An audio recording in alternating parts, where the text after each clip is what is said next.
ॐ भूर्भुवः स्वः तत्सवितुर्वरेण्यं भर्गो देवस्य धीमहि धियो यो नः प्रचोदयात्। ॐ चैतन्यं शाश्वतं शान्तं व्योमातीतं निरञ्जनं नादबिन्दुकलातीतं तस्मै श्रीगुरवे नमः। ॐ सद्गुरुचरणकमलेभ्यो नमः। वन्दे भगवतीं देवीं श्रीरामञ्च जगद्गुरुं पादपद्मे तयोः श्रित्वा प्रणमामि मुहुर्मुहुः। परम पूज्य गुरुदेव परम वंदनीय माता जी के दिव्य संरक्षण में विराजमान ऑनलाइन दैनिक स्वाध्याय के आज के सत्र में आप सभी आत्मीय बंधुओं का बहुत बहुत स्वागत अभिनंदन है। साथियों, आज के सत्र का आइए हम सभी शुभारंभ करते हैं।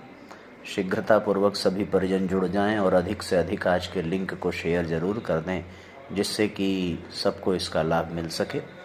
आज का जो पहला अध्याय है वो है समर्थ के आदर्श शिष्य शिवाजी।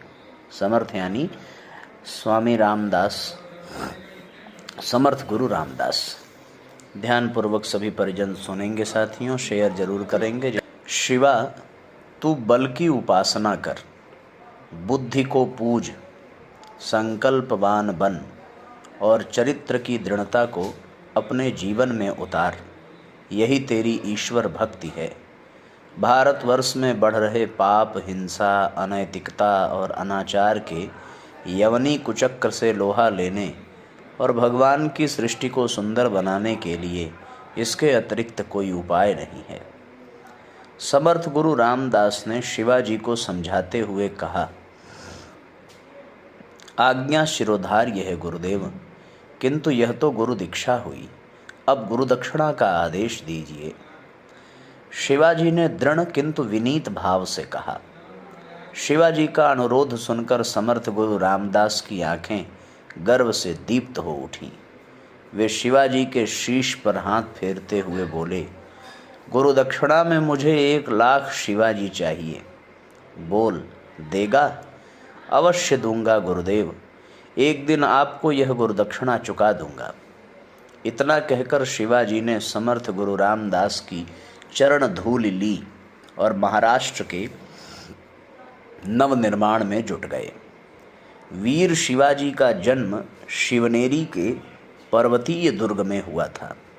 अपनी मातृभूमि को पराधीनता के पाश से निकालने के लिए शिवाजी ने अपने जीवन का हर पल हर क्षण भारत माँ को समर्पित कर दिया था। दुर्भाग्य से इनके जन्म के कुछ काल पश्चात ही पिता का संरक्षण उनके सिर से उठ गया था, परंतु उनकी माँ जीजाबाई साहसी महिला थी। उन्होंने शिवाजी को पिता का अभाव कभी खलने न दिया और अपनी देख रेख में शिवाजी को उन सभी गुणों से सुसज्जित किया जिन्हें वे अपने पिता से सीख पाते।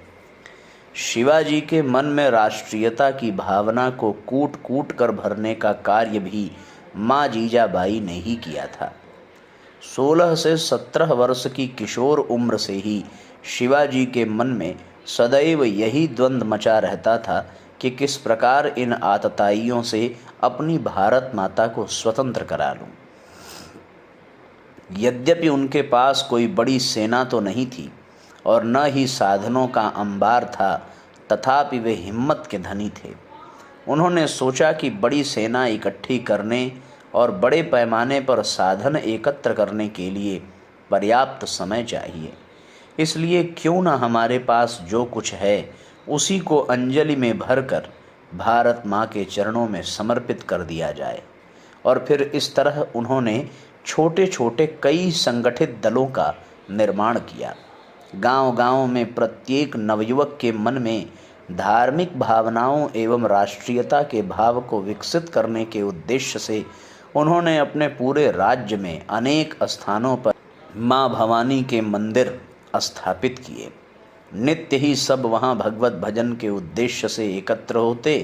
एकत्रित होने वाले नवयुवकों में स्वामी रामदास राष्ट्रीय भावना जागृत करने का कार्य किया करते। इसके अतिरिक्त शिवाजी महाराज ने कई बड़े बड़े अखाड़ों का भी निर्माण कराया, जहाँ युवकों को अपने शारीरिक विकास के अतिरिक्त शस्त्र विद्या में कुशलता प्राप्त करने का प्रशिक्षण दिया जाता था।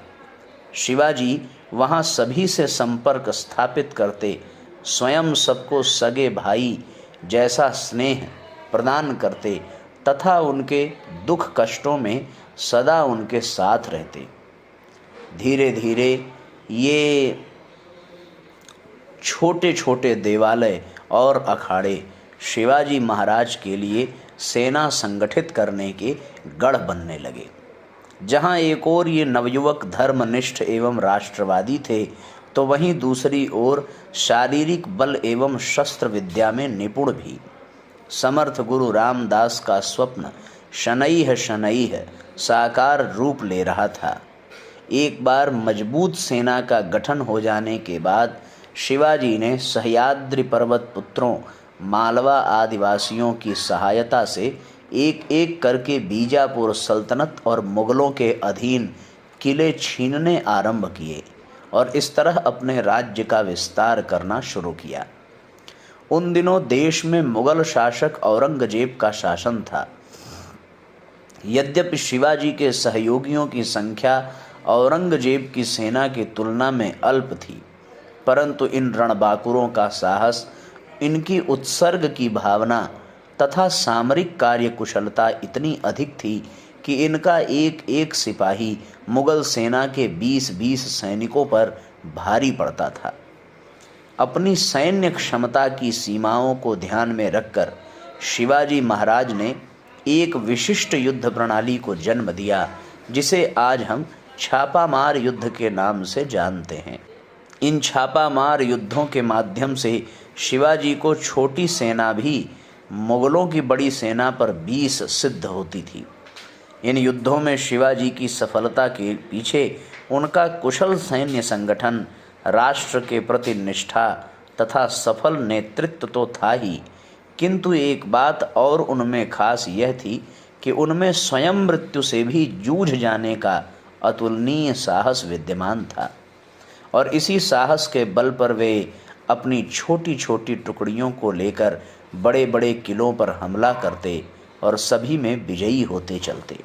इस तरह धीरे धीरे अधिकांश दक्षिणी प्रदेश उनके अधिकार में आ गया था।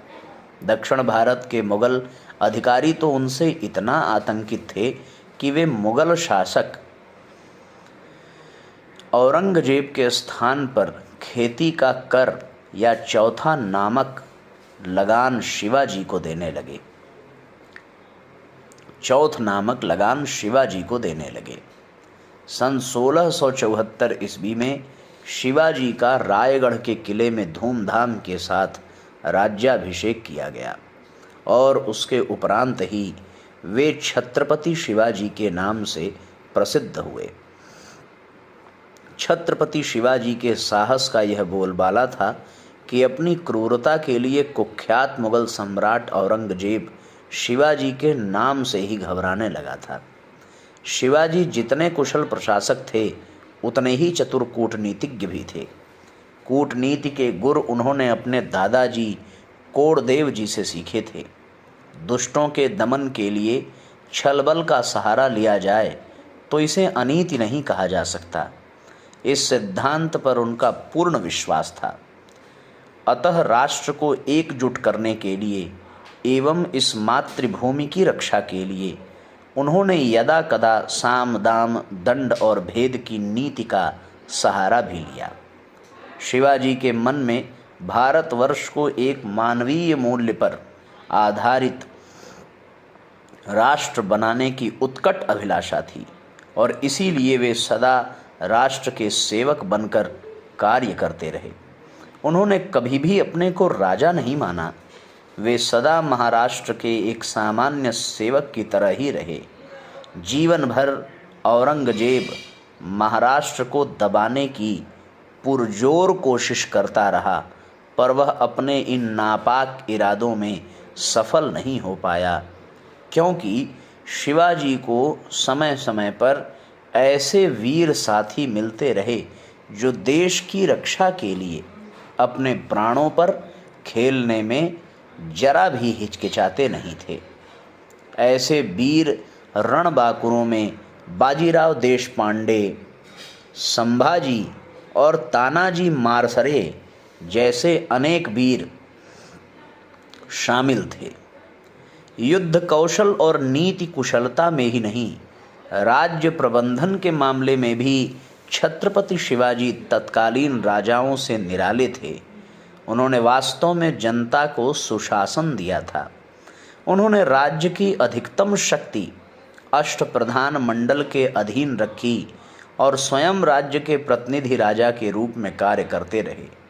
राज्य प्रबंधकों के लिए अष्टप्रधान मंडल की जिस परंपरा का प्रचलन उन्होंने प्रारंभ किया, वही आगे चलकर महाराष्ट्र मंडल की रीढ़ बना।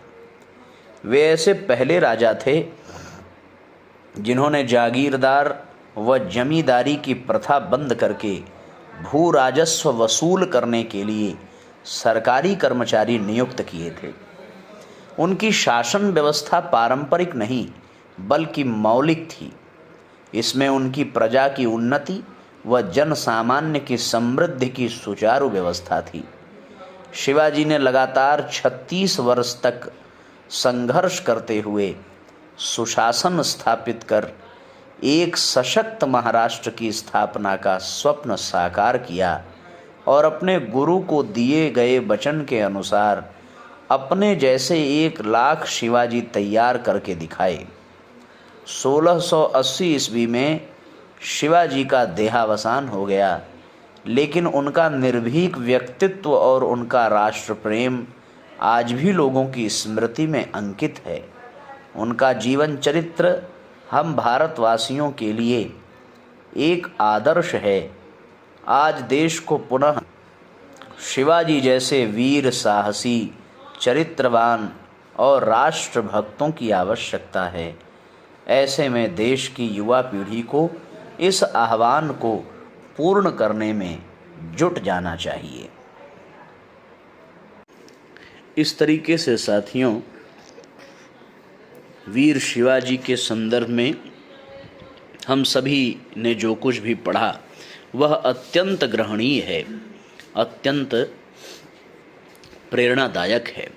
हम सभी को ऐसे ही छोटे छोटे साहसी लोगों का संगठन बनाना चाहिए और देश, धर्म और राष्ट्र की उन्नति के लिए छोटे छोटे प्रयास करने चाहिए। गायत्री परिवार में ऐसे ही युवाओं का छोटा छोटा संगठन विभिन्न जिलों में सक्रियता से अपना राष्ट्रीय कर्तव्य निभाता है।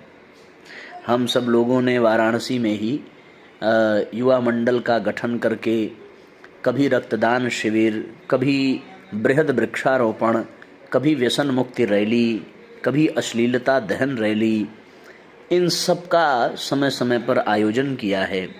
जब कभी भी ऐसे कोई प्रसंग पढ़ते हैं तो अपने युवा काल में बनाए गए संगठन और उसका नेतृत्व कर राष्ट्रीय कर्तव्य की पूर्णता के लिए नाना प्रकार की गतिविधियां गायत्री परिवार के मार्गदर्शन में, शांति कुंज के मार्गदर्शन में संपन्न होती रहती हैं। तो वो सब स्मरण हो जाता है, आनंद आता है, अनुभव होता है कि जीवन का कुछ क्षण निश्चय ही श्रेष्ठतम सदुपयोग में बीता है।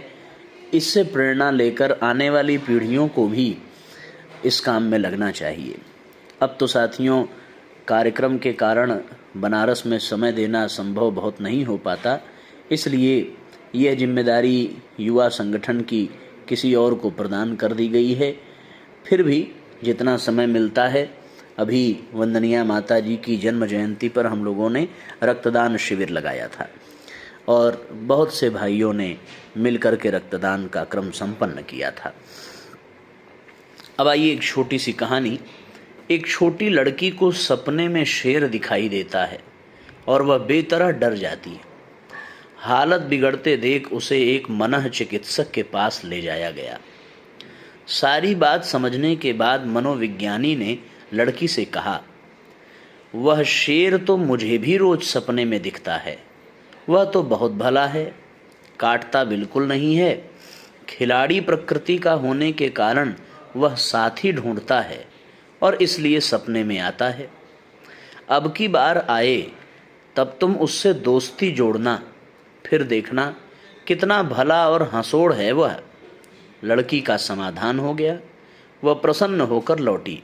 सपना तो अब भी आता, पर वह रात में हंसती मुस्कुराने लगती। डर मन में से बिल्कुल चला गया था। प्रतिकूलताओं को यदि दुश्मन न मानकर दोस्त मान लिया जाए और उनके कारण अपनी प्रतिभा निखारने का लाभ सोचा जाए तो फिर वे डरावनी नहीं, हंसाने वाली प्रतीत होंगी। सकारात्मक चिंतन का साथियों वास्तव में बहुत प्रभाव है। जीवन में अगर सकारात्मकता है, जीवन में अगर सक्रियता है और सकारात्मक चिंतन है तो निस्संदेह जीवन बहुत आनंददायक हो जाता है। विषम से विषम परिस्थितियों में भी हंसते खिलखिलाते जीवन व्यतीत हो जाता है। इस तरीके से साथियों अब हम लोग आज के इस सत्र को यहीं पर विश्राम देंगे। गायत्री मंत्र साथ साथ बोलें और सत्र को विश्राम दें। अधिक से अधिक शेयर करना बिल्कुल न भूलें। ओम भूर्भुवः स्वः तत्सवितुर्वरेण्यं भर्गो देवस्य धीमहि धियो यो नः प्रचोदयात्। सभी आत्मीय परिजनों को बहुत बहुत प्रणाम। सबका मंगल हो साथियों। जय राम जी की शुभ रात्रि।